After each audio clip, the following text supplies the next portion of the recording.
Chicos, ¿cómo están? Espero se encuentren muy bien de nueva cuenta. Ya hablamos un poquito acerca de la introducción de todo lo que tiene que ver con las características de la reforma educativa de Enrique Peña Nieto y las características de la reforma educativa de Andrés Manuel López Obrador, ¿verdad? Entonces, una vez que ya hemos visto esta parte introductoria, vamos a entrar de lleno ya al estudio del artículo 3 constitucional. Para ello, les voy a pedir que le echen una leidita a su artículo 3 durante toda esta semana, con la finalidad de que puedan recordar los aspectos básicos que ahí se encuentran insertos, para que no sea muy complicado a la hora de que ya vean el video explicativo de la lección, ¿verdad? Bien, chicos, miren.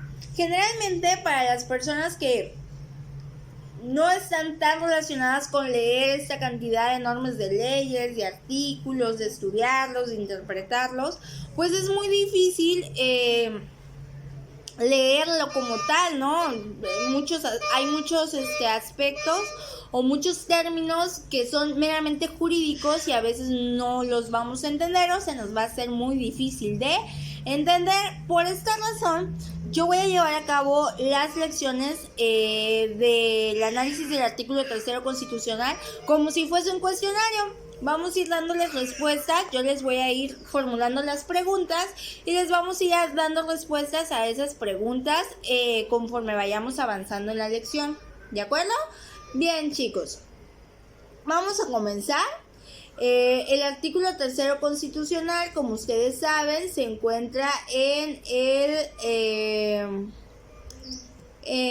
la Constitución, obviamente, se encuentra en la Constitución el artículo 3 y es el eje rector de toda la legislación educativa del país. Del artículo 3 deriva lo que conocemos como legislación educativa y lo que conocemos como Ley General de Educación y todas las leyes conexas a la Ley General de Educación, así como los acuerdos, decretos y reglamentos que tienen que ver con el sistema educativo del país. Primera pregunta.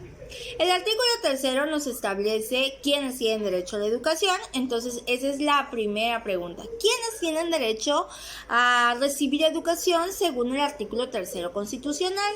El mismo artículo nos dice que en México toda persona tiene derecho a recibir educación. ¿Qué quiere decir esto? Que no porque tú tengas menos dinero no puedas recibir educación, que no porque tú seas moreno no puedes recibir educación, que no porque tú tengas el pelo chino o el pelo lacio no puedes recibir educación, que no porque tú seas güerito no puedes recibir educación. Aquí, sin importar las características, estando en México, toda persona, y eso incluye los que no son nacionales, dense en cuenta, dice toda persona, no dice todos los nacionales del país, dice toda persona, incluso los que no son nacionales del país pueden recibir educación.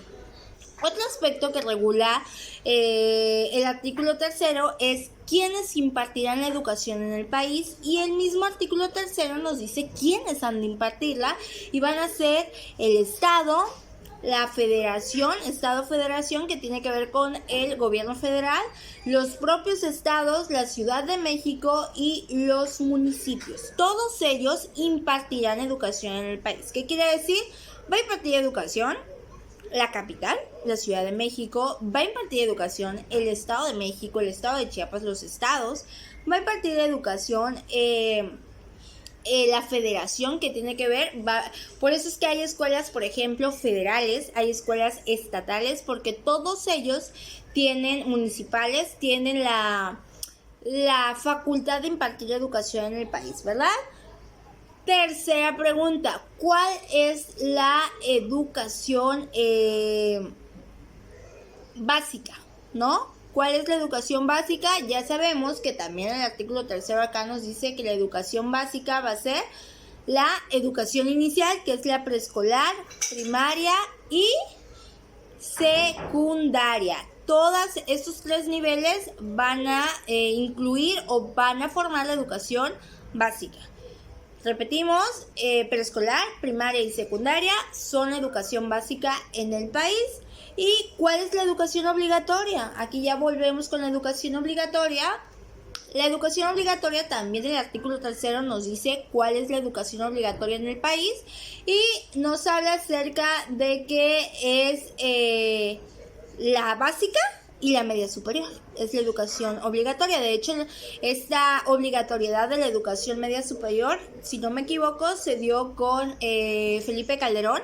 Antes era obligatorio hasta la secundaria en los tiempos de nuestros papás. Con la secundaria ya la hacían para tener la educación obligatoria. Hoy en día no, es hasta la media superior. Y ustedes dirán, ay, profe, pero si también el artículo dice que la educación superior será obligatoria. Pero, ojo, dice la educación superior será obligatoria en términos de la fracción 10, nos habla la Constitución, y ahorita vamos a tratar de ese tema. Mientras le damos respuesta a la pregunta, ¿cuál es la educación obligatoria en el país? Va a ser preescolar, primaria, secundaria y media superior, que es la prepa o el bachillerato. Ahora sí, vamos a hablar de en qué términos es obligatoria la educación superior en México. Como les decía, el artículo 3 nos habla de que también, menciona, ¿verdad? La educación superior será obligatoria en términos de la fracción 10, dice, ¿verdad? De la fracción 10 de esta Constitución o de este artículo. ¿Qué queremos decir con esto? Que la educación superior sí es obligatoria, pero no para nosotros los ciudadanos, sino para el Estado, ¿verdad? Es obligación del Estado impartirnos educación y garantizarnos, ¿no?, la educación superior, como a través de establecer escuelas de nivel superior, como es la Universidad Autónoma de Chiapas, como es la UAM, etcétera. A la letra, el artículo 3, fracción 10, nos dice lo siguiente. La obligatoriedad de la educación superior corresponde al Estado. Ahí está la clave. Es obligatoria, sí, pero no para nosotros, sino es obligatoria impartirla y darnos los medios de acceso para el Estado. Luego continúa diciendo, las autoridades federales y locales establecerán políticas para fomentar la inclusión, permanencia y continuidad en términos que la ley señale. Asimismo, proporcionarán medios de acceso a este tipo educativo para las personas que cumplan con los requisitos puedan accesar a ella. ¿Qué queremos decir con esto, chicos? 1. La obligatoriedad para seguir la educación superior no es para nosotros propiamente, sino es para el Estado. Darnos los medios de acceso, crear políticas educativas que fomenten la continuidad y permanencia para nosotros en la educación superior y además, chicos, establecer y vigilar que se cumplan los requisitos para que nosotros podamos acceder a la educación superior. Uno de esos requisitos pues es los exámenes de admisión. Uno de esos requisitos también lo son haber concluido la educación media superior, etcétera, etcétera. Entonces ya platicamos de que la educación media superior sí es obligatoria, pero no para nosotros, sino para el Estado propiamente, para que el Estado cree las políticas educativas y los medios de acceso para que nosotros podamos ingresar a ella, ¿verdad? Y vamos a continuar hablando acerca de a quién le corresponde la Rectoría de la Educación, chicos. La Rectoría de la Educación hace referencia, corazones, permítanme tantito porque ya perdí mi constitución. La Rectoría de la Educación hace referencia precisamente a quién se encarga, quién es el rector, quién se encarga de dirigir, quién es el líder de la educación en el país, quién se encarga de tomar todas las decisiones referentes a la educación, a la organización de la misma, al diseño de la misma. Y ese rector nos habla del artículo 3, que es el Estado, ¿verdad? El Estado es el indicado para que realice todo lo que tiene que ver con la organización, diseño, funcionalidad de la educación en el país. Entonces, el líder, digamos, de la educación en el país es el Estado, obviamente a través de los diferentes órganos que éste crea para cumplir esa función. Y nos vamos a la última pregunta que vamos a ver hoy y vamos a platicar acerca de cuáles son las características de la educación en México, obviamente. Según el artículo 3 constitucional, vamos a hablar de cuáles son las características de la educación que tendrá la educación que imparta el Estado. Ya conocemos las características de cajón, ¿verdad? Que la educación tiene que ser obligatoria, laica, gratuita. Esas características ya las conocemos de cajoncito, no tenemos mayor problema porque ya las conocemos. La educación debe ser laica porque debe estar libre de toda inspiración religiosa, debe estar libre de toda opinión religiosa, ¿sale? Entonces, en la educación no se puede meter la religión para tomar ningún tipo de decisión, ni se puede imponer en la misma la creencia de una religión. Va a ser gratuita porque el Estado no te cobra por tener acceso a los servicios educativos. Sin embargo, hay cuotas que se tienen que pagar, que también las establece la Constitución y vamos a hablar de ello más adelante, que son cuotas voluntarias y que pues si quieres las das, si no las quieres las das, no por eso significa que la educación no sea gratuita.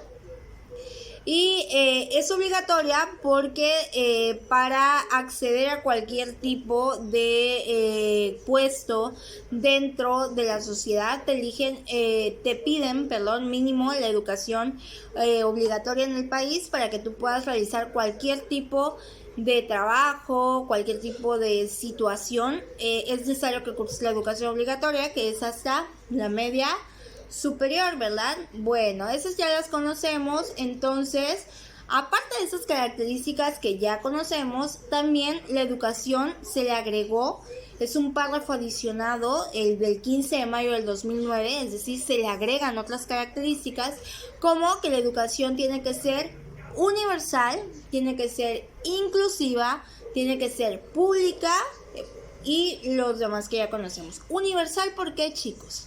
La educación tiene que ser universal porque va a incluir a todas las personas. Ojo, vuelvo a decir todas las personas, no importa si eres nacional de México o no lo eres. Todas las personas van a estar incluidas al momento de querer cursar una educación, por eso es universal. Aparte que esta educación está en concordancia con los derechos humanos, que habla de que los derechos humanos son universales, se tienen que respetar a toda persona. Debe ser inclusiva porque va a incluir a todas las personas, no importando las características que éstas tengan. Al contrario, se les va a tratar de dar una educación equitativa, ¿verdad?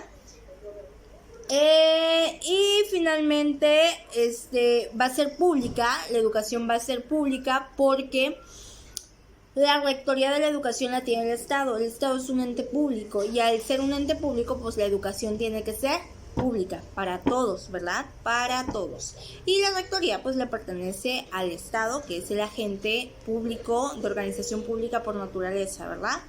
Lo vamos a dejar hasta ahí, chicos. Esto es lo que vamos a ver hasta el día de hoy.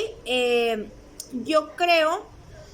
Bueno, ya vimos el cuadro comparativo, pero me gustaría que ustedes tuvieran una comparación de los párrafos adicionados y de las reformas que se le hicieron a la anterior ley. Para ello, yo creo que por ahí en los enlaces les voy a dejar la Constitución que se seguía durante el sexenio de Enrique Peña Nieto y la Constitución que se sigue ahora con Andrés Manuel López Obrador, con la finalidad de que ustedes vayan comparando. Porque sí cambia mucho, pues, en el aspecto de que se agregan párrafos, por ejemplo, esto de que le corresponde al Estado la rectoría de la educación y las características de la educación es un párrafo adicionado. No existía este párrafo, se adicionó y también hay párrafos a los que se les corrigió cosas. Entonces me gustaría mucho que ustedes vieran toda esa situación. Bueno, chicos, eso es todo. Nos vemos. Cuídense mucho.